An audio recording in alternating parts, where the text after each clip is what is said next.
Hey everybody, we are about to make some hummingbird juice, if that's what you want to call it. Where we live, hummingbirds start coming back on April 1st, so I'm a little bit late getting their container out there, but I have this hummingbird container, and this is the bottom of it. So what I do is I make my own, and I do not put red food coloring in it. My container is red, so the red attracts them, so I don't have to add anything, and they say it's not good to put that in there anyways. So what I do is put 1 part sugar and 3 parts water, so it's like a 4-to-1 ratio.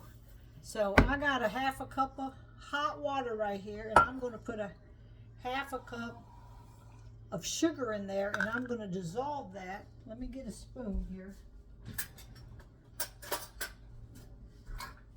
I got my vacuum in here. I've been trying to clean up some today, but I want to get this out. So I boil my hot water so my sugar will melt. And then I'm going to add cold water to it. Okay, so let me get my funnel here. I start and go ahead and pour this in, this half a cup in. And then the rest is going to be cold water going in.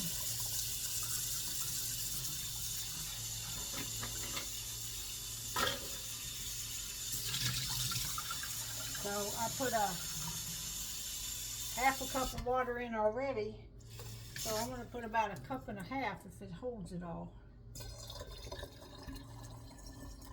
I can't remember from year to year how much this one holds.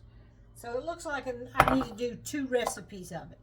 So I'm going to go ahead and I'm going to get some, well, that water's already cold. I'm just going to dump that sugar right on in there.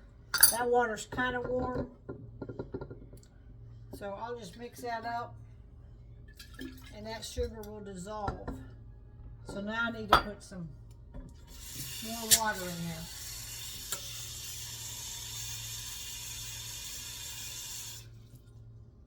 And I'm going to fill it the rest of the way up with water, ever how much it takes.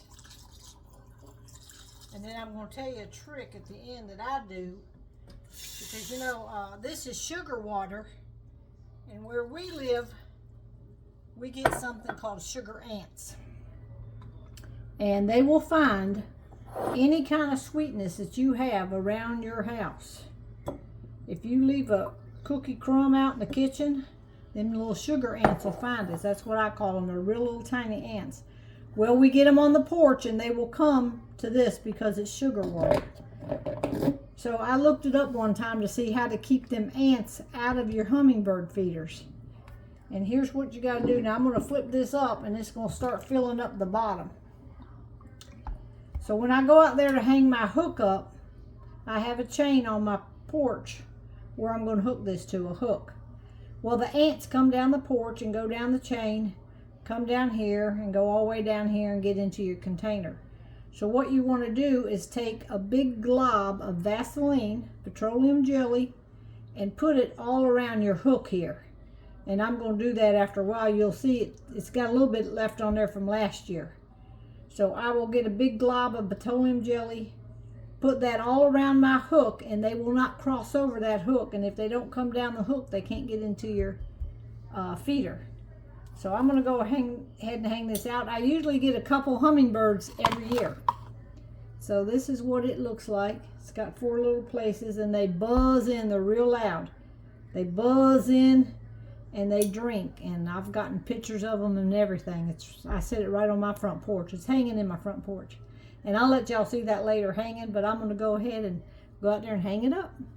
Talk to y'all later.